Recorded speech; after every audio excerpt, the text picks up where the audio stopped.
Hey you, welcome to Selfish Me. I'm Cam, a business psychologist and a proud late bloomer who finally stopped living by everyone else's rules. And this is your space to pause, reconnect, and build a life that feels true to you. Because putting yourself first isn't selfish, it's powerful.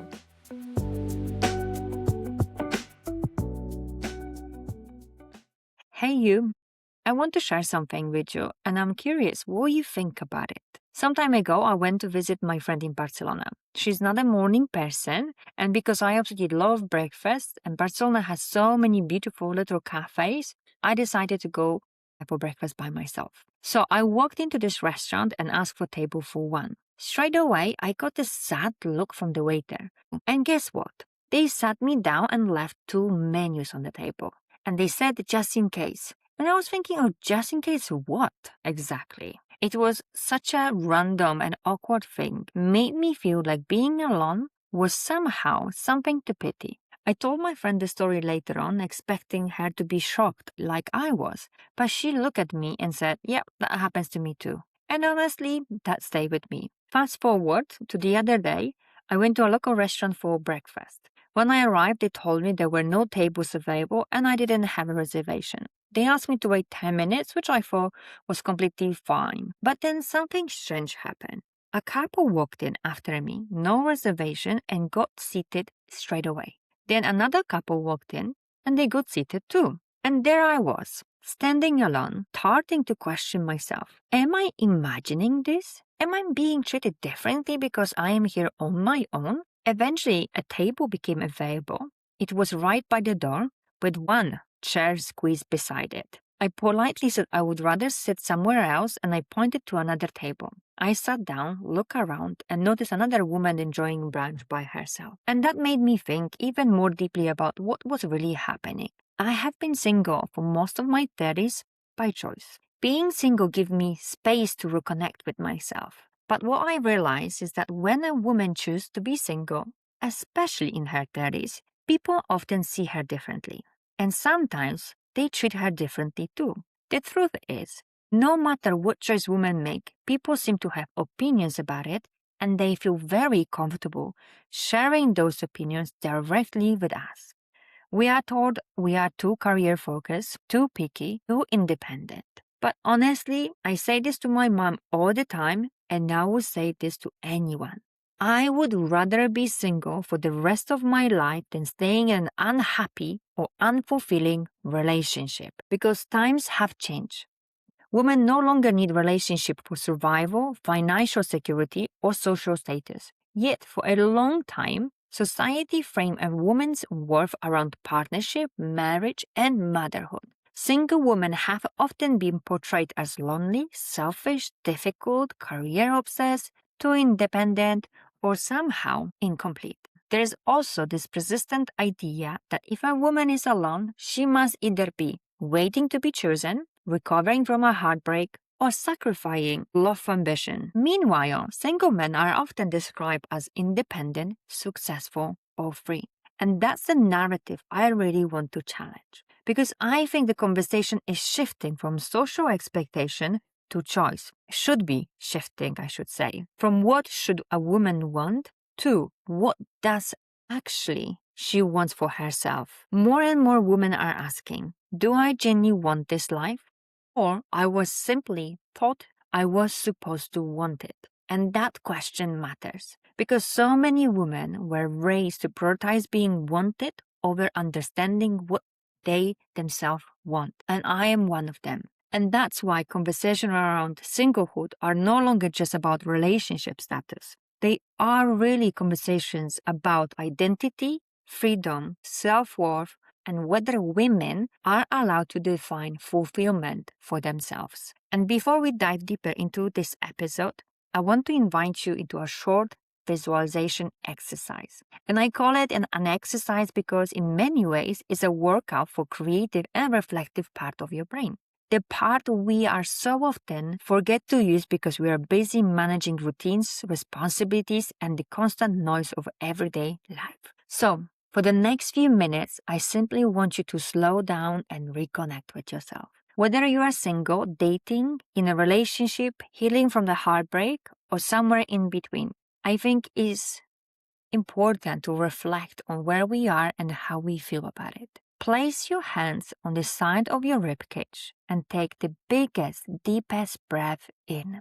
Feel your ribs expanding and slowly letting go. And then take another breath. Allow your shoulders to soften, relax your jaw. If you can and if you want to, gently close your eyes or simply lower your gaze. Now imagine yourself in a relationship, not the Instagram version, not the idea of being chosen or finally having someone, just the reality of everyday life with another person. Imagine waking up beside them on an ordinary Tuesday morning. Imagine sitting together at the dinner after a long day, going on holiday together, having difficult conversations, being quiet together, being fully yourself around them. And as you picture this relationship, I want you to notice something important. How does your body feel? Do you feel relaxed, safe, grounded, free to be yourself? Or do you feel tension, pressure, the need to perform? And now imagine yourself 5 years from now in that relationship. Not just whether you are partnered, but who you are within that relationship. Are you more yourself or less yourself? Do you feel emotionally peaceful, supported, seen, respected? Can you rest in this relationship? Can you grow in it? Now take one more deep breath, exhale, and whatever came up for you just now, I want you to notice and hold it without judgment. Now one more breath, and on the exhale, gently open your eyes. What came up for you?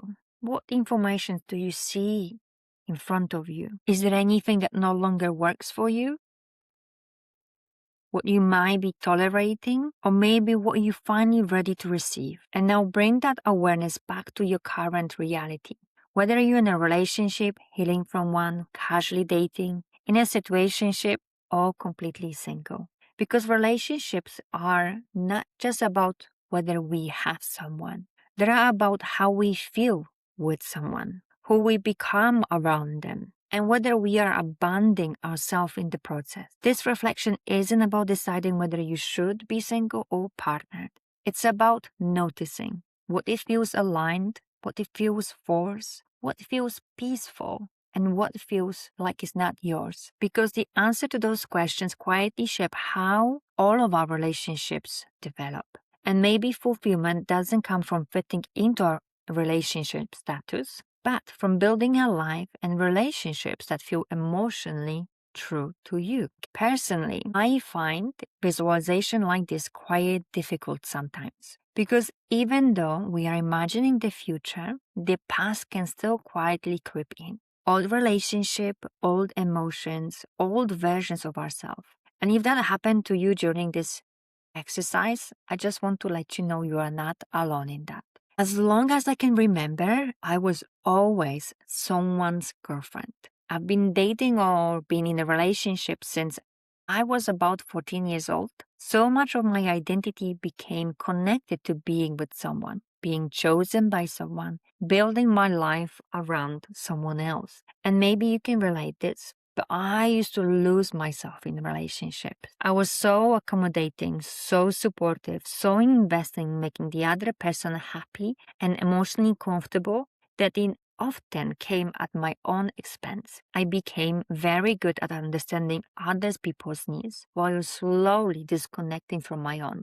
And after burnout, something shifted in me. For the first time in my life, I did not want to jump into another relationship. I actually chose to be single. And that was when I was 30 or 31. Not because I hated relationships, by the way. Not because I'd given up on love. But because I realized I had never really built a relationship with myself first. I want to know who I was without constantly being someone else's partner. Someone's emotional support system.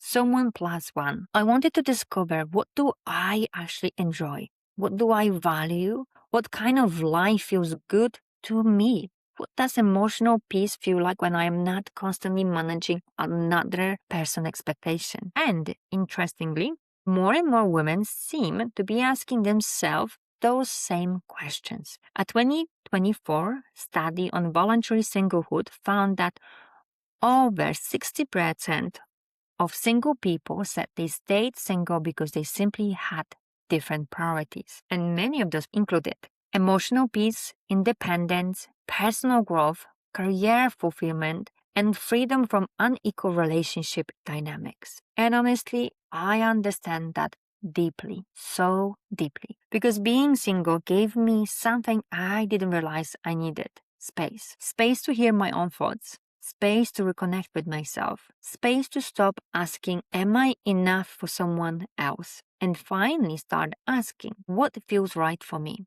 And as much as I've enjoyed the time that I had to myself, there's something else I've noticed. It's how I'm being perceived by others. And I came across this article about singlism, which is essentially discrimination against single people. And yes, that's a real thing. Research shows that single people are often perceived as less happy, less emotionally stable, and less well-adjusted than people in relationships. And beyond stereotypes, there can also be structural disadvantages too. Things like tax, workplaces expectations, social exclusion, even the way social events are organized around couples and families. But I think for women specifically, there's another layer to it. Because alongside being single, there's also this constant cultural pressure around timelines, partnership, marriage, motherhood. And research shows that pressure can create shame, anxiety, and reduce self-worth, not because being single is inherently painful, but because of the meaning society attached to it. So let's unpack some of the biggest misconceptions about being a single woman. First, loneliness. I am pretty sure almost everyone has asked me at some point, don't you get lonely? And my answer is usually yes, sometimes. Are you? Because let's be honest, being in a relationship does not protect you from loneliness. In fact, if I really think about it, some of the loneliest moments of my life happened while I was in a relationship. Feeling emotionally disconnected from someone sitting right next to you is a very specific kind of loneliness. And yes, there is research on this too. You know how much I love bringing research into our conversations. So, studies on social connection showed that relationship status alone is actually a poor predictor of loneliness. What matters much more is the quality of your relationship and your wider support network. Single women with strong friendship and community ties often report feeling less lonely than women in emotionally isolating or unhappy relationships. And honestly, like I said, I can relate to that. Also, I have beautiful friendships in my life, healthy friendships. I know I can call my friends when I need support, like I did this morning with Emily. You might remember her from our first guest episode on Gently Thriving. She was the perfect person to speak about the thing I was struggling in that moment. And the other thing being single has taught me is what kind of friendships I want, and also what kind of friend I want to be, because I have the time to invest time and energy into my friendships. Because the truth is, your partner cannot be your everything. Your therapist, your emotional support, your social life, your purpose, your entire world. No matter your relationship status, we all need community. Now, another stereotype. There must be something wrong with single women. And honestly, true story. My auntie has asked me multiple times, but why are you single? What's wrong with you? And one day I replied, the list is long. Do you want it in Excel so you can filter by category? The joke was completely lost on her because she doesn't use Excel. Lucky her. But seriously, there's nothing inherently wrong with single women. In fact, there is a growing body of research showing that many women are being single by choice, not circumstances. Psychologist Bella Del Paulo has done an extensive work on what she called single at heart people, individuals who genuinely thrive while being single. Her research challenged this idea that singleness is some kind of problem waiting to be fixed. For many women, being single isn't a waiting room before real life starts. It's an intentional, fulfilling way of living. So, if you're listening this and you ask somebody that question, please don't. And if you're on the receiving end, you can tell them to F if you want to. or maybe a more polite word than F word. Next one, and this happens quite often as well. The statement that single women choose a comfortable life. And honestly, I have personally. But what fascinates me is how often people say that like it's an insult. Because what this tells me is that somehow along the way, many women were taught that struggle equals virtue. That if we are not exhausted, not sacrificing, overgiving, or suffering, then somehow we are failing at womanhood.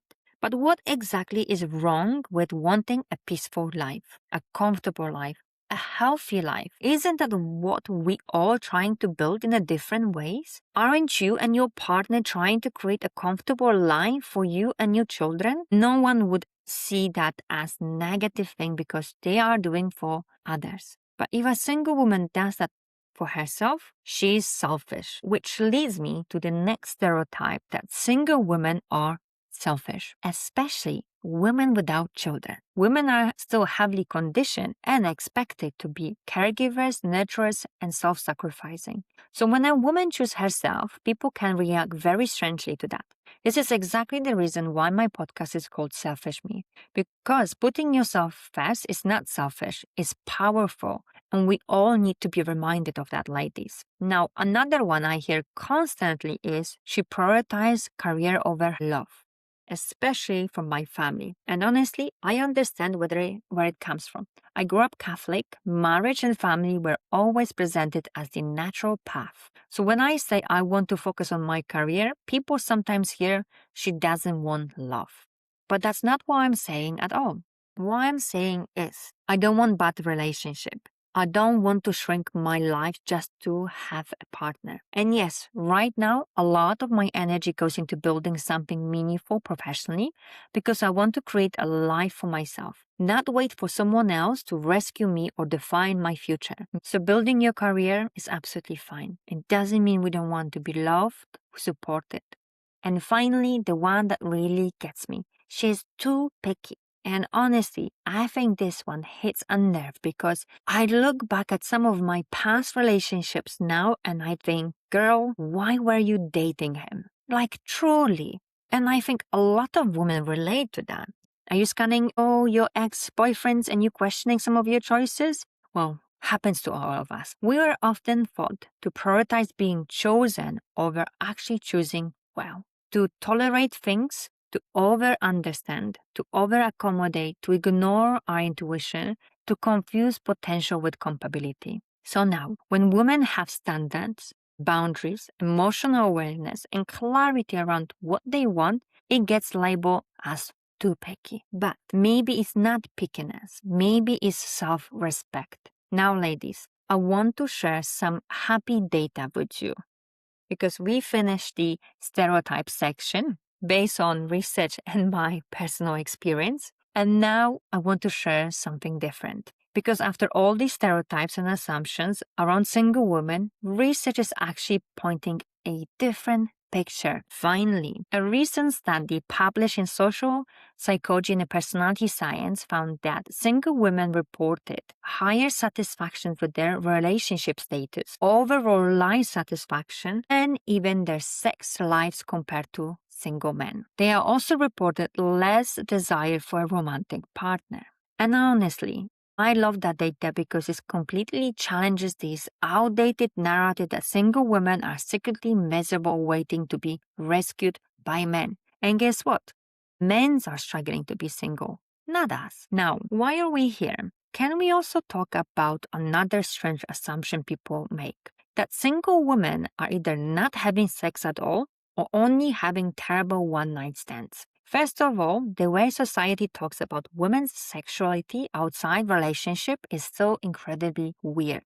Because yes, there are many people exploring intimacy, connection, pleasure, and sexuality outside traditional relationship. And personally, being single taught me so much about myself sexually. Not through chaos, not through trying to impress someone, but through curiosity, honesty, communication, and feeling more connected to myself. And I think there is something really empowering about understanding your own desires instead of outsourcing your entire sexual identity to a relationship. Because at the end of the day, life is not automatically good because we are in a relationship.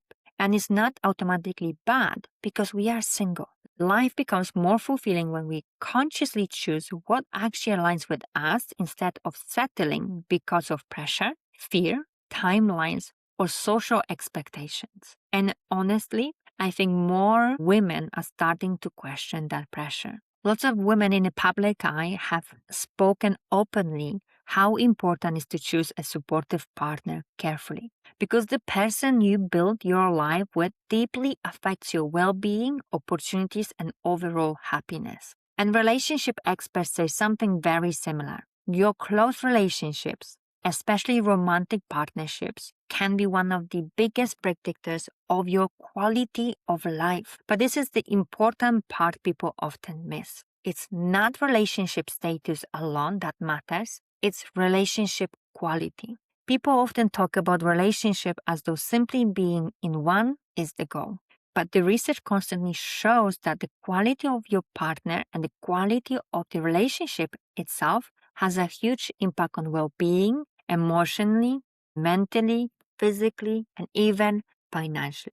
Psychologists and relationship experts have found that healthy relationships can positively affect stress level, mental health, self-esteem, sleep quality, life satisfaction, career success, but the wrong relationship can do exact opposite. It can increase anxiety, stress, self-doubt, emotional exhaustion, loneliness, and even impact physical health over time. And let's not forget about confidence and self-worth and self-belief. A toxic relationship can really, really impact us so badly, ladies. And I think that's why more women are becoming intentional about relationships. Not because they hate men, not because they're anti-love, and not because they are too picky, but because many women are finally recognizing how much the wrong relationship can cost them. And honestly, I think that awareness is a wisdom, not a failure. And as we are coming to the end of our time together today, I want to leave you with this. Being single has genuinely been one of the greatest gifts I could give in myself.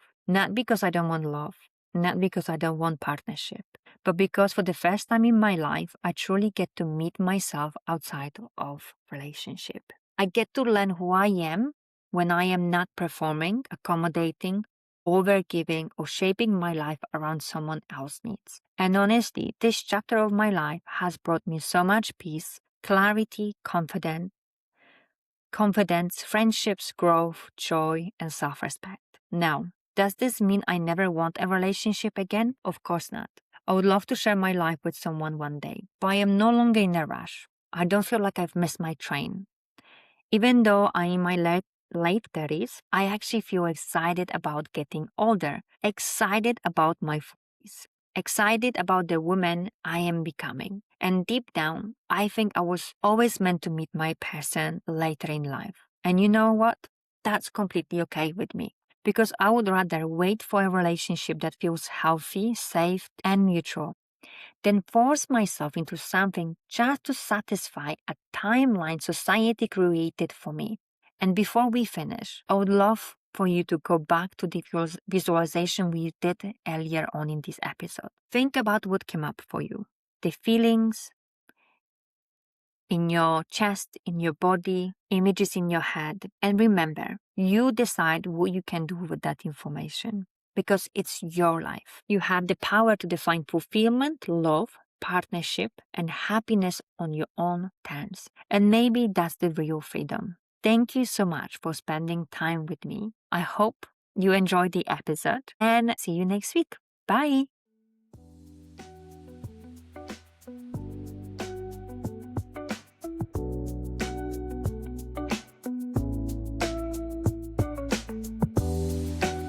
Thank you so much for listening. It honestly means the world to me. If something from today's chat made you smile, think, or feel seen, share it.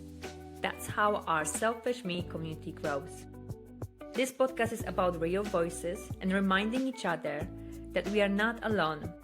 We are all figuring out how to do life our way, and you are doing better than you think.